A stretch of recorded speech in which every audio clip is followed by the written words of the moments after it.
Nelayan asal Kabupaten Pangkajene, Sulawesi Selatan bernama Sumaila Deseki tak henti-hentinya mengucap puji syukur.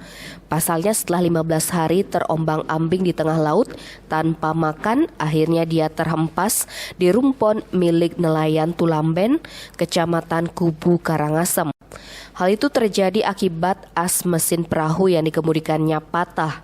Selama itu pula dia hanya minum air untuk bertahan hidup. Pemilik rumpon Komang Soekarto menemukannya dalam kondisi lemas pada Senin 28 Juni.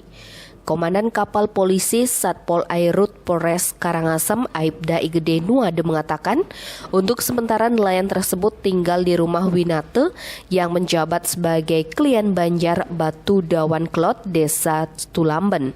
Pihak Satpol Airut telah berkoordinasi dengan Dinas Sosial Karangasem untuk bantuan pemulangan Sumaila Deseki ke Sulawesi Selatan. Nanti sendirian, saya mau kembali salat Jumat, Rembangan 3. Saya ditinggalkan itu nak besar obat kejan angin. Ombak angin keras. Bisa Pak. Saya pas angin terus. Untung saya tajam pada rumpun ini.